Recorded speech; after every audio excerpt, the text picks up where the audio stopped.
ಸುರೇಂದ್ರ, ನಾನು ಕಾರಣ ಇಲ್ಲದೆ ಏನು ಮಾಡೋಳಲ್ಲ. ನಾವಿಷ್ಟು ಜನ ಯಾವಾಗಲೂ ಇಲ್ಲೇ ಇದ್ದರೂ ವೀರು ಆರೋಗ್ಯದಲ್ಲಿ ಏರ್ಪೇರಾದಾಗ ಅವನ ಜೊತೆ ಇದ್ದವ್ರು ಯಾರು? ಅವನನ್ನು ಕಾಪಾಡಿದವ್ರು ಯಾರು? ಸುಬ್ಬು ತಾನೆ. ಇದರ ಅರ್ಥ ಏನು ಗೊತ್ತಾ? ವೀರು ಜೊತೆ ಯಾರೇ ಬರಲಿ, ಯಾರೇ ಹೋಗಲಿ, ಸುಬ್ಬು ಸ್ಥಾನನ ಯಾರು ತುಂಬಕ್ಕಾಗಲ್ಲ ಅಂತ.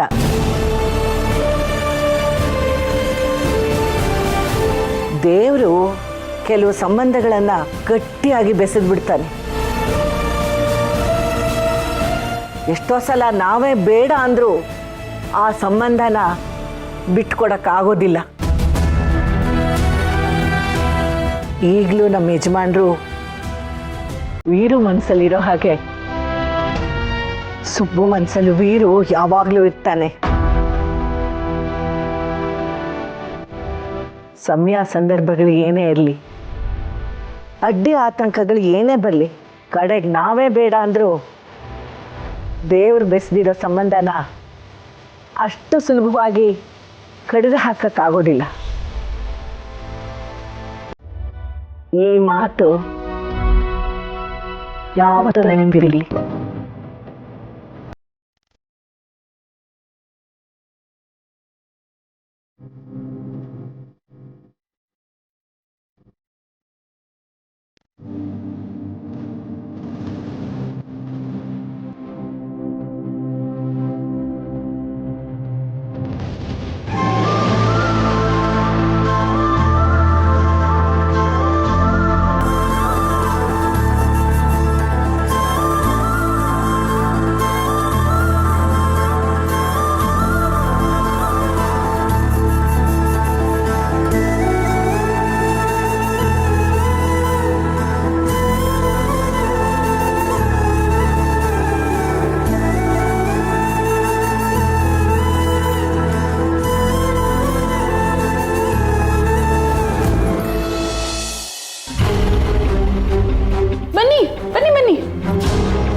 ಎಲ್ಲಿ ಯಾರೂ ಕಾಣ್ತಾ ಇಲ್ಲ.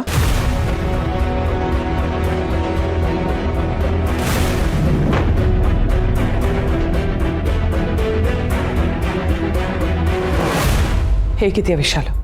ನಾನು ಚೆನ್ನಾಗಿದ್ದೀನಿ, ನೀವೇಗಿದ್ದೀರಾ? ನೀನು? ನಾನು ಧನಲಕ್ಷ್ಮಿ ಮೇಡಮ್. ಹಾಂ, ಧನಲಕ್ಷ್ಮಿ. ಹೇಗಿದೆಯಮ್ಮ? ನಿಮ್ಮನ್ನು ನೋಡಿದ್ರೆ ಅಯ್ಯೋ ಅನ್ಸುತ್ತೆ, ಮನ್ಸಿಗೆ ತುಂಬ ದುಃಖ ಆಗುತ್ತೆ.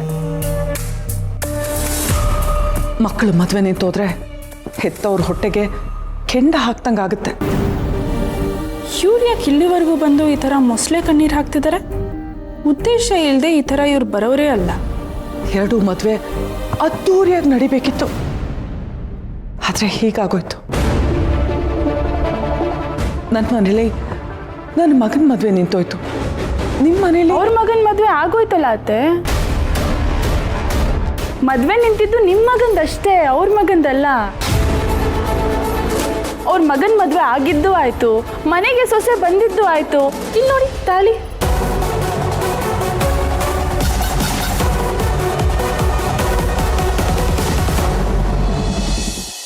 ಕಾರ್ತಿಕೇಯ ಶ್ರಾವಣಿ ಇವರಿಬ್ಬರು ಮಧ್ಯೆ ಭೇಟಿ ನೀಡಕ್ಕೆ ಆ ಶ್ರೀವಲ್ಲಿ ಬರಬೇಕು.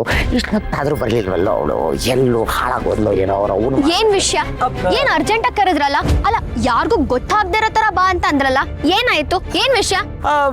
ವೆರಿ ವೆರಿ ವೆರಿ ಇಂಪಾರ್ಟೆಂಟ್ ವಿಷಯ. ಈ ಕಾರ್ತಿಕೇಯ ಮತ್ತೆ ಶ್ರಾವಣಿ ಮಧ್ಯೆ ಯಾವ ಸಂಬಂಧನೂ ಇಲ್ಲ ಅನ್ನೋದನ್ನ ನಾವು ಗಮನಿಸಿದ್ದೇವೆ. ನೀನು ಗಮನಿಸಿದ್ದೀಯಾ? ನನಗೂ ಹಾಗೆ ಅನ್ನಿಸ್ತದೆ, ಆದರೆ ನಿಮಗನ್ನಿಸ್ತಿರೋದು ಸತ್ಯ ಅಂತ ನನಗೆ ಗೊತ್ತಾಗ್ಬೇಕಲ್ಲ. ಸತ್ಯಾನೇ ಶ್ರೀವಲ್ಲಿ, ಸತ್ಯಾನೇ. ನಿನ್ನ ಮೇಲೆ ಆಣೆ ಮಾಡಿ ಹೇಳ್ತೀನಿ, ಸತ್ಯಾನೇ. ಈ ಮನೇಲಿ ಏನಾದರೂ ನಮಗೆ ತಾನೇ ಗೊತ್ತಾಗೋದಕ್ಕೆ ಸಾಧ್ಯ?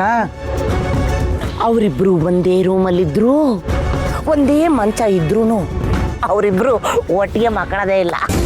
ನಾನೊಂದು ತೀರ ನೀನೊಂದು ತೀರ ಮನಸ್ಸು ಮನಸ್ಸು ದೂರ ದೂರ ಅನ್ನಂಗೆ ಅವರಿಬ್ಬರು ಮನಸ್ಸು ದೂರ ದೂರನೇ ಒಂದಾಗಿಲ್ಲ. ಸುಬ್ಬು ಮನಸ್ಸಲ್ಲಿ ಶ್ರಾವಣಿ ಇಲ್ಲ. ಶ್ರಾವಣಿ ಇಲ್ಲ ಅಂತಂದ ಮೇಲೆ ಇನ್ಯಾರಿರಕ್ ಸಾಧ್ಯ? ನೋಡು ಶ್ರೀವಲ್ಲಿ, ನಾವು ನಿನ್ನ ಮತ್ತೆ ಕಾರ್ತಿಕೇಯನ ಮದುವೆ ಮಾಡೋದಕ್ಕೆ ಎಷ್ಟೆಲ್ಲ ಒದ್ದಾಡಿದ್ವಿ. ಇದಕ್ಕೆ ಕಾರ್ತಿಕೇಯನು ಒಪ್ಪಿದ್ದ. ಆದರೆ ಏನು ಮಾಡೋದು, ಅವಳು ಈ ಮನೆಗೆ ಸೊಸೆಯಾಗಿ ಬಂದಿದ್ರು ಅವಳನ್ನ ಕಂಡ್ರೆ ಯಾರಿಗೂ ಆಗಲ್ಲ. ಆದ್ರೆ ಏನ್ ಕಂದ ಮಮ್ಮಿ? ಆದರೆ ಈ ಶ್ರಾವಣಿ ಈ ವರದ ಮತ್ತು ವರನ್ ಮದುವೆ ಮಾಡಿಸ್ಬಿಟ್ಟು ಎಲ್ಲರೂ ಕಣ್ಣಲ್ಲೂ ಅನ್ಯಾಯವಾಗಿ ಗ್ರೇಟ್ ಆಗ್ಬಿಟ್ಟಿದ್ದಾಳೆ. ವರಲಕ್ಷ್ಮಿ ಶ್ರಾವಣಿನ ಅತ್ತಿಯಮ್ಮ ಅಂತ ಕರೀತಿದ್ದಾಳೆ. ಇನ್ನ ಆ ಧನಲಕ್ಷ್ಮಿ ಆ ವಿಶಾಲವಾದ ಅಕ್ಷಿ. ಈ ಶ್ರಾವಣಿ ಮಾಡೋ ಮೋಡಿಗೆ ಅವಳನ್ನು ಒಪ್ಕೊಳ್ಳೋ ದಿನ ದೂರ ಇಲ್ಲ ಬಿಡು. ಇಷ್ಟು ದಿನ ಶ್ರೀವಲ್ಲಿ ಶ್ರೀವಲ್ಲಿ ಶ್ರೀವಲ್ಲಿ ಅಂತಿದ್ದವ್ರು ಈಗ ಶ್ರಾವಣಿ ಶ್ರಾವಣಿ ಶ್ರಾವಣಿ ಶ್ರಾವಣಿ ಶ್ರಾವಣಿ ಅಂತ ಜಾಪ ಮಾಡ್ತಾರಷ್ಟೇ. ಇಲ್ಲ, ಹಾಗಾಗ್ಬಾರ್ದು. ಹಾಗಾಗೋದಕ್ಕೆ ನಾನ್ ಬಿಡೋದು ಇಲ್ಲ. ಹಾಗಾಗಬಾರ್ದು ಅಂದ್ರೆ ನೀನೇನ್ ಮಾಡ್ಬೇಕು ಹೇಳು? ನೀನು ಬೇರೆ ತರ ಯೋಚನೆ ಮಾಡಬೇಕು. ನೋಡು, ಆ ಶ್ರಾವಣಿ ನಿನಗೆ ಅನ್ಯಾಯ ಮಾಡಿದಾಳೆ. ಆದರೆ ಅವರಪ್ಪ ನಾನು ಎಲ್ಲರಿಗೂ ಸಹಾಯ ಮಾಡ್ತೀನಿ, ಉಪಕಾರ ಮಾಡ್ತೀನಿ ಅಂತ ಹೇಳಿ ಮಿನಿಸ್ಟ್ರು ಹುದ್ದೆ ಕೂತ್ಕೊಂಡಿದ್ದಾನೆ. ಆದರೆ ಅವ್ರ ಮಗಳೇ ಇನ್ನೊಂದು ಹೆಣ್ಣಿಗೆ ಅನ್ಯಾಯ ಮಾಡಿದಾಳೆ. ಇದನ್ನ ಯಾರು ಕೇಳಬೇಕು? ಇದನ್ನೆಲ್ಲ ಸಹಿಸ್ಕೊಂಡು ನೀನು ಸುಮ್ಮನೆ ಇರ್ತೀಯ ಮಗಳೇ? ಖಂಡಿತವಾಗ್ಲೂ ಸುಮ್ಮನೆ ಇರೋದಿಲ್ಲ. ಶ್ರಾವಣಿ ಅವರಪ್ಪ ನನ್ನನ್ನ ಮಗಳೇ ಅಂತ ಕರೆದಿದ್ದಾರೆ. ಆ ಸಲಿಗೆ ಇಟ್ಕೊಂಡೆ ಅವ್ರ ಮನೆಗೆ ಹೋಗ್ತೀನಿ. ನಿಮ್ ಮಗಳೇ ನನಗೆ ಅನ್ಯಾಯ ಮಾಡಿದಾಳೆ ಅಂತ ಹೇಳ್ತೀನಿ. ಆ ಶ್ರಾವಣಿನೇ ಒಂದು ರೂಟಲ್ಲಿ ಹೋದ್ರೆ ನಾನು ಇನ್ನೊಂದು ರೂಟಲ್ಲಿ ಹೋಗ್ತೀನಿ. ನೀವಿಬ್ರು ಈ ಮನೇಲಿ ಏನೇನಾಗುತ್ತೋ ಅದನ್ನೆಲ್ಲನೂ ನನ್ನ ಹತ್ರ ಬಂದು ಹೇಳಬೇಕು. ನಾನಿದ್ದೀನಲ್ಲಮ್ಮ. ಕ್ಷಣ ಕ್ಷಣದ ಮಾಹಿತಿಗಾಗಿ ಕಾಂತಮ್ಮ ಚಾನಲನ್ನು ಸಂಪರ್ಕಿಸಿ. ನಾನು ನಿನಗೆ ಕ್ಷಣ ಕ್ಷಣದ ಮಾಹಿತಿಯನ್ನು ಕೊಡ್ತಾ ಇರ್ತೀನಿ. ಆಗಬಹುದೇ?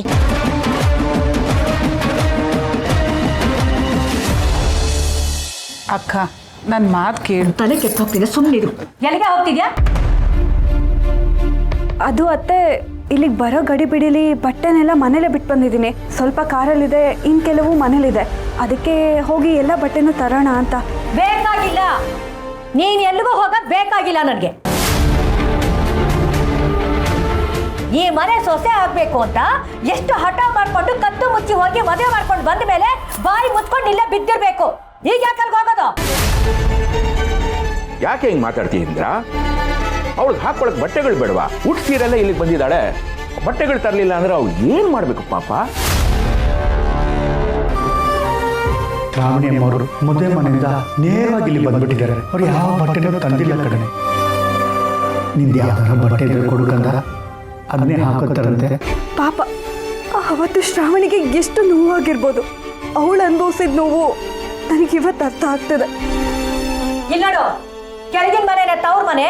ನಾನು ಯಾವಾಗ ಬೇಕಾದ್ರೂ ಹೋಗ್ಬೋದು, ಯಾವಾಗ ಬೇಕಾದ್ರೂ ಬರ್ಬೋದು ಅಂತ ಅನ್ಕೊಂಡಿದ್ರೆ ಅದು ಸುಳ್ಳು. ಇಲ್ಲೇ ಬಿದ್ದಿರ್ಬೇಕು. ನನ್ನ ಕಣ್ತಪ್ಪೇನಾದ್ರೂ ಹೋದ್ರೆ ವಾಪಸ್ ಮತ್ತೆ ಇಲ್ಲಿಗೆ ಬರೋ ಹಾಗಿಲ್ಲ, ನೆನ್ಪಿಟ್ಕೋ. ಅಕ್ಕ, ಏನೇ ಇದೆಲ್ಲ? ಅವಳು ಬಟ್ಟೆಗಳು ತಗೊಂಬಂದಿಲ್ಲ ಅಂತ ಹೇಳ್ತಿದ್ದಾಳಲ್ಲ, ಹೋಗಿ ಬರ್ಲಿ ಬಿಡು. ನೀ ಸ್ವಲ್ಪ ಸುಮ್ಮನೆ ಇರ್ತೀಯಾ? ಆ ಶ್ರಾವಣಿ ಏನಾಗ್ಲೇ ಹೇಳು, ನೀನು ಕೇಳಿಸ್ಕೊಂಡೆ ತಾನೆ? ನನಗೆ ಆ ಶ್ರಾವಣಿ ಪೊಲೀಸ್ ಕರೆಸ್ತೀನಿ, ಕಾನೂನು ಕರೆಸ್ತೀನಿ ಅಂದ್ಲು. ಆಯ್ತು, ಅವಳು ಮಾತು ಕೊಪ್ಕೊಂಡು ನಿನ್ನನ್ನ ಈ ಮನೆ ಸೊಸೆ ಅಂತ ತುಂಬಿಸ್ಕೊಂಡೆ ತಾನೆ? ನೀನ್ ಈ ಮನೆ ಸೊಸೆ ತಾನೆ? ನಿನ್ನ ಅತ್ತೆ ಆದವಳಿಗೆ ಅವಳು ಪೊಲೀಸ್ ಕಡೆಯಿಂದ ಅವಾಜ್ ಹಾಕ್ತು ಅಂತ ಅವಳ ಮನೆಗೆ ನೀನ್ ಯಾಕೆ ಹೋಗ್ಬೇಕು? ಅಂದ್ರೆ ಅತ್ತೆಗೆ ನೀನ್ ಇಷ್ಟೇನ ಗೌರವ ಕೊಡೋದು? ಏನೋ ಕತೆ ಕೇಳ್ತಾ ನಿಂತಿದ್ಯಾ? ಹೇಳ್ತಾರದು ಅರ್ಥ ಆಗ್ತಿಲ್ವಾ? ನಡಿ ಒಳಗೆ, ನಡಿ ಒಳಗೆ ಅಂತೆ. ನಿಂತ್ಕೋರು.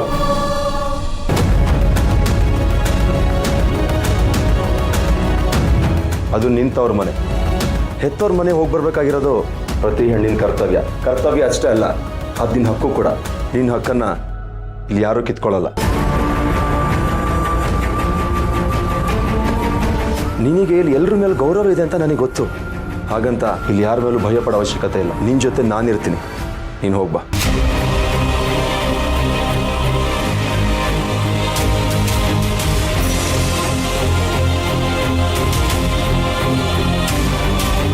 ನಾನು ಹೇಳ್ತಿದ್ದೀನಿ ತಾನೆ, ನೀನು ಹೋಗ್ಬಾ.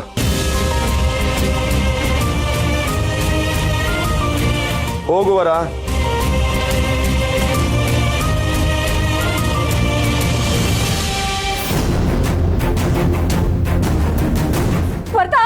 ಅಮ್ಮ, ಅತ್ತೆಯಾಗಿ ಸೊಸೆ ಮೇಲೆ ಯಾವತ್ತಿದ್ರೂ ಅಕ್ಕರೆ ತೋರಿಸ್ಬೇಕೆ ಹೊರತು ಅಧಿಕಾರ ಚಲಾಯಿಸಬಾರ್ದು. ಅವಳಿಲ್ಲಿ ಬಂದಿರೋದು ನಮ್ಮನ್ನೆಲ್ಲ ಪ್ರೀತಿಯಿಂದ ಕಾಣೋಕೆ, ನಮಗೆಲ್ಲ ಭಯ ಪಟ್ಕೊಂಡು ಬದುಕೋಕಲ್ಲ. ಅವಳ ಜೊತೆ ಯಾವತ್ತಿದ್ರೂ ನಾನು ನಿಂತೀನಿ, ಮರಿಬೇಡ.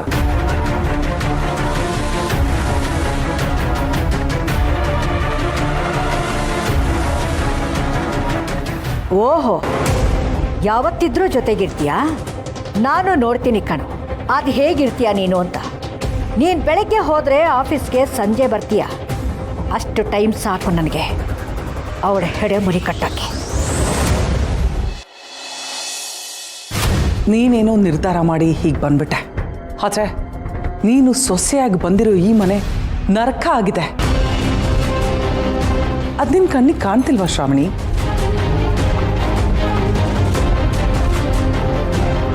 ಹೇಳಿದ್ನಲ್ಲ ಅತ್ತೆ, ಇದು ನನ್ನ ಮನೆ ಕಷ್ಟ ಸುಖ ಏನೇ ಇದ್ರು ಅದು ನನ್ನ ಪಾಲಿಗೆ. ಕಷ್ಟಗಳನ್ನ ಬಗೆಹರಿಸಿ ಸುಖಗಳನ್ನ ಹಂಚ್ಕೋಬೇಕು ಅಂತಾನೆ ನಾನು ಈ ಮನೆಗೆ ಕಾಲಿಟ್ಟಿರೋದು. ಇದನ್ನ ನಾನು ಮೂರನೇವ್ರ ಹತ್ರ ಹೇಳಿಸ್ಕೊಳ್ಳೋ ಅಗತ್ಯ ಇಲ್ಲ. ತವ್ರ ಮನೆ ಕಡೆಯಿಂದ ಮೊದಲನೇ ಸಲ ಅವ್ರು ಬಂದಿದ್ದಾರೆ, ಅವ್ರ ಜೊತೆ ಹೀಗ ಮಾತಾಡೋದು? ನಮ್ಮ ಶ್ರಾವಣಿನ ಬೈಬೇಡಮ್ಮ. ಅವಳು ಮೊದಲಿಂದನೂ ಹೀಗೆ. ಅವಳಿಗೆ ದೊಡ್ಡವ್ರಿಗೆ ಗೌರವ ಕೊಟ್ಟು ಅಭ್ಯಾಸ ಇಲ್ಲ. ಏನು ಮಾಡೋದು, ತಾಯಿ ಇಲ್ದೇ ಇರೋ ಮಗಳಲ್ವಾ, ತುಂಬ ಮುದ್ದು ಮಾಡಿ ಬೆಳೆಸ್ಬಿಟ್ವಿ. ಓಹೋ, ಇದಾ ಸಮಾಚಾರ? ಹಾಗಿದ್ರೆ ಇವ್ರು ಬಂದಿರೋದು ನನ್ನ ಬಗ್ಗೆ ಎಲ್ರ ಮನಸ್ಸಲ್ಲೂ ವಿಷ ಬಿತ್ತಕ್ಕೆ. ನಾನು ಈ ಮನೇಲಿ ನೆಮ್ಮದಿಯಾಗಿರಬಾರ್ದು ಅಂತ ತೀರ್ಮಾನ ಮಾಡಿಕೊಂಡೇ ಬಂದಿರೋ ಹಾಗೆ ಕಾಣಿಸ್ತಾ ಇದೆ. ನೀವೇನು ನೊಂದ್ಕೋಬೇಡಿ ಅಮ್ಮ. ಮಕ್ಕಳು ಮಾಡಿದ ಕರ್ಮಗಳಿಗೆ ದೊಡ್ಡೋರು ಹೊಟ್ಟೆ ತಾನೇ ಉರಿಯುತ್ತೆ. ಅದೆಲ್ಲ ಇವ್ರಿಗೆಲ್ಲ ಅರ್ಥ ಆಗುತ್ತೆ. ಮನೇಲೆಲ್ಲ ಹೇಗಿದ್ದಾರೆ? ಹೇಗಿರಕ್ಕೆ ಸಾಧ್ಯ? ಇವಳು ಮಾಡಿರೋ ಕೆಲಸದಿಂದ ಮನೇಲಿರೋರೆಲ್ಲರೂ ಅವಮಾನದಿಂದ ತಲೆ ತೆಗೆಸ್ಕೊಂಡಿದ್ದಾರೆ. ನನ್ನ ಮಗ ಅಂತೂ ತುಂಬ ನೊಂದ್ಕೊಂಡಿದ್ದಾನೆ. ಏನು ಮಾಡೋಕ್ಕಾಗತ್ತೆ? ನಮ್ಮ ಹಣೆ ಬರಹಣೆ ಸರಿಯಿಲ್ಲ. ಆದರೂ ನಾವು ಅನುಭವಿಸ್ತಿರೋ ನೋವಿಗಿಂತ ನೀವು ಅನುಭವಿಸ್ತಿರೋ ನೋವೇ ಜಾಸ್ತಿ. ಪಾಪ, ನೀವು ಅನ್ಕೊಂಡ ಹಾಗೆ ನಿಮ್ಮ ಮಗನ ಮದುವೆನೂ ಮಾಡೋಕ್ಕಾಗಲಿಲ್ಲ, ನಿಮ್ಮ ಮಗಳ ಮದುವೆನೂ ಮಾಡೋಕ್ಕಾಗಲಿಲ್ಲ. ನಿಮ್ಮ ಮಗಳು ಅದೆಷ್ಟು ನೊಂದ್ಕೊಂಡಿದ್ದಾಳೋ ಏನೋ. ಇವಳು ಮಾಡಿರೋ ಕೆಲಸದಿಂದ 2 ಕುಟುಂಬದವರು ಕಣ್ಣೀರು ಹಾಕೋ ಹಾಗಾಗೋಯ್ತು. ದಯವಿಟ್ಟು ಆ ಮಾತನ್ನ ವಾಪಸ್ ತಗೊಳ್ಳಿ.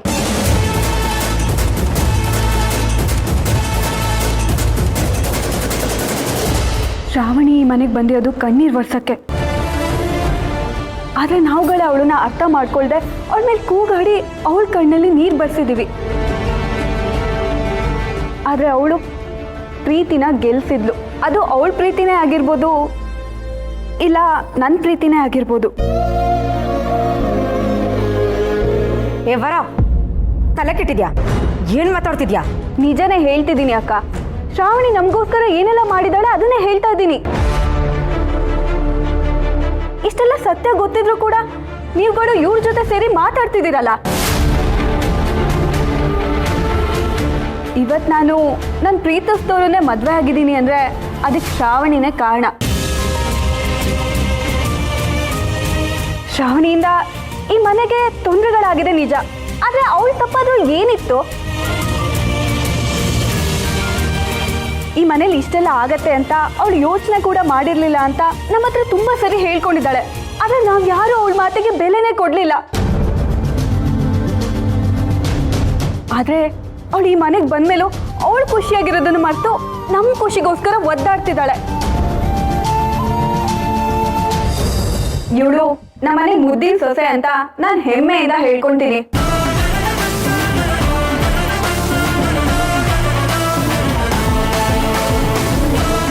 ದಯವಿಟ್ಟು ನಮ್ಮನೆ ಸೊಸೆ ಬಗ್ಗೆ ಯಾರು ಹಗುರವಾಗಿ ಮಾತಾಡಬೇಡಿ. ಶ್ರಾವಣಿ ಬಗ್ಗೆ ಯಾರಿಗೇನೇ ಅಂದ್ರು ಅವಳ ಜೊತೆ ನಾನಿರ್ತೀನಿ. ಬರೀ ಗೆಳತಿ ಅಂತ ಅಲ್ಲ, ಅವಳು ನನಗೆ ಅತ್ತೆ ಅಂತ.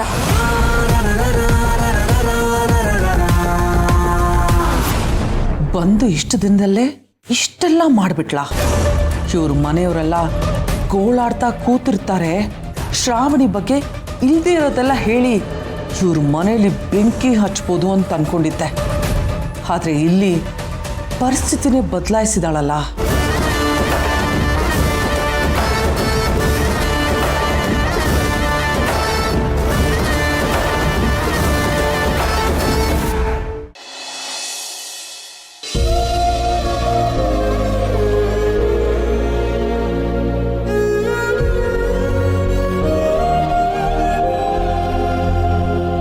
ವಂದನಾ, ಅಮ್ಮ, ಏನಾದರೂ ಬೇಕಾಗಿತ್ತಾ?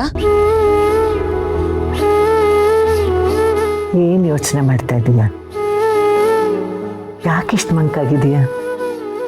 ಏನಿಲ್ಲ ಅಮ್ಮ, ಇವತ್ತು ನೀವು ಸುಬ್ಬು ಪರ ಮಾತಾಡಿದ್ರಲ್ಲ, ತುಂಬ ಒಳ್ಳೆ ಕೆಲಸ ಮಾಡಿದ್ರಿ. ಇಲ್ಲ ಅಂದಿದ್ರೆ ಬಾವ ಮತ್ತು ನಮ್ಮ ಮನೆಯವರು ಅವನನ್ನ ಮಾತಲ್ಲೇ ಚುಚ್ಚಿ ಕೊಂದು ಬಿಡ್ತಿದ್ರು. ಅವ್ರಿಗೆ ಅವನ ಮೇಲೆ ಎಷ್ಟು ಕೋಪ ಇದೆ ಅಂದರೆ ಅವನನ್ನು ಯಾವತ್ತೂ ಕ್ಷಮಿಸೋದೇ ಇಲ್ವೇನೋ ಅನ್ನಿಸ್ತಿದೆ. ಕಾಲ ಕೋಪನ ಕರಗಿಸುತ್ತೆ, ಮನಸ್ಸನ್ನು ಬದಲಾಯಿಸುತ್ತೆ. ಇವ್ರು ಕೋಪ ಮಾಡ್ಕೋತಾರೆ ಅಂತ ಶ್ರಾವಣಿ ಸುಬ್ಬುನ ಮದುವೆ ಆಗದೆ ಇದ್ದಿದ್ರೆ ಅವಳ ಜೀವನ ಬೇರೆ ದಿಕ್ಕಿಗೆ ಹೋಗ್ತಿತ್ತು. ಹೌದಮ್ಮ, ಶ್ರಾವಣಿ ಮದನ್ ಅವರಿಬ್ಬರು ಯಾವತ್ತೂ ಒಳ್ಳೆ ಜೋಡಿ ಅಂತ ನನಗೆ ಅನ್ನಿಸ್ಲೇ ಇಲ್ಲ. ಆದರೂ ಭಾವ ಅಕ್ಕನ ಮೇಲಿರೋ ಪ್ರೀತಿಗೋಸ್ಕರ ಈ ಮದುವೆನ ಗೊತ್ತು ಮಾಡಿದ್ರು. ಶ್ರಾವಣಿ ಗೊತ್ತಿಲ್ಲದೆ ಪಾಪ ಈ ಮದುವೆಗೆ ಒಪ್ಕೊಂಡ್ಬಿಟ್ಲು. ಇದರಿಂದ ಭಾವನ್ಗೆ ಶ್ರಾವಣಿ ಮೇಲೆ ಕೋಪ ಹೆಚ್ಚಾಗಿದೆ, ಅಕ್ಕನ ಮೇಲೆ ಅನುಕಂಪ ಜಾಸ್ತಿ ಆಗಿದೆ. ಇರಲಿ ಬಿಡಮ್ಮ, ನಮ್ಮ ಶ್ರಾವಣಿಗೆ ಯಾರ ಅನುಕಂಪನೂ ಬೇಡ. ಅವಳ ಮೇಲೆ ಯಾರು ಎಷ್ಟೇ ಕೋಪ ಮಾಡ್ಕೊಳ್ಳಿ, ಎಷ್ಟೇ ಬೇಜಾರು ಮಾಡ್ಕೊಳ್ಳಿ, ಅದನ್ನೆಲ್ಲ ಮೀರಿ ಅವಳು ನಿಲ್ತಾಳೆ. ಎಲ್ಲರ ಮನಸ್ಸನ್ನು ಗೆಲ್ತಾಳೆ. ಅಮ್ಮ, ಶ್ರಾವಣಿನ ನೋಡಬೇಕು ಅಂತ ತುಂಬ ಅನ್ನಿಸ್ತಿದೆ. ಆದರೆ ನಾನು ಹಾಗೆ ಮಾಡೋದಕ್ಕೆ ನಮ್ಮ ಮನೆಯವ್ರು ಬಿಡೋದಿಲ್ಲ. ಆದರೆ ನೀವು ಹೇಗಾದರೂ ಮನಸ್ಸು ಮಾಡಿ ಶ್ರಾವಣಿ ಮನೆಗೆ ಹೋದರೆ ಹೂವಿನ ಜೊತೆ ನಾರು ಸ್ವರ್ಗ ಸೇರಿದ ಹಾಗೆ ನಾನು ನಿಮ್ಮ ಜೊತೇಲಿ ಬಂದು ಶ್ರಾವಣಿನ ನೋಡಬಹುದು. ಆಗ ಇವ್ರು ಯಾರೂ ನನಗೆ ಪ್ರಶ್ನೆ ಮಾಡೋದಿಲ್ಲಮ್ಮ. ಆಗಲಿ, ಸ್ವಲ್ಪ ದಿನ ತಡೀಲಿ, ಆಮೇಲೆ ಹೋಗಿ ನೋಡ್ಕೊಂಡು ಬರೋಣ. ಒಂದು ಒಳ್ಳೆ ಸಮಯಕ್ಕೆ, ಒಂದು ಒಳ್ಳೆ ಕಾರಣಕ್ಕೆ ನಾವು ಅಲ್ಲಿಗೆ ಹೋಗಿ ಬರೋಣ. ಯೋಚನೆ ಮಾಡಬೇಡ. ಸರಿ ಅಮ್ಮ.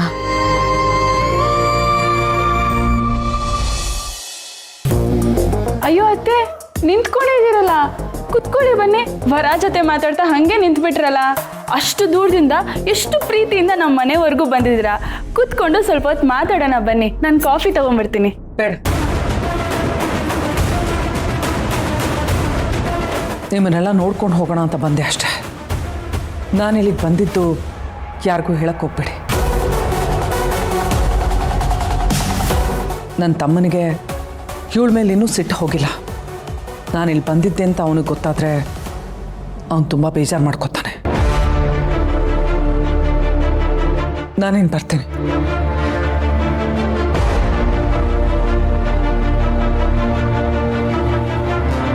ಅತ್ತೆ, ವಿಜಯ ಅತ್ತೆನ ಕಳಿಸ್ಕೊಟ್ಟು ಬರ್ತೀನಿ.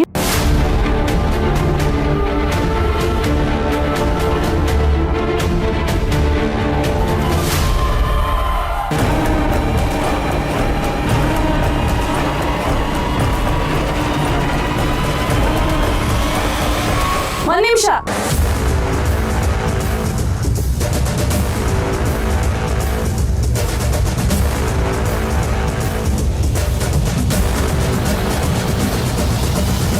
ನೀವಿಷ್ಟು ದೂರ ಸುಮ್ಮನೆ ಬರೋರಲ್ಲ ಅಂತ ನನಗೆ ಗೊತ್ತು. ನೀವು ಇಲ್ಲಿವರೆಗೂ ಬಂದಿದ್ದು ನನ್ನ ಬಗ್ಗೆ ವಿಷದ ಬೀಜ ಬಿತ್ತಕ್ಕೆ ಅಂತಾನೂ ನನಗೆ ಗೊತ್ತು.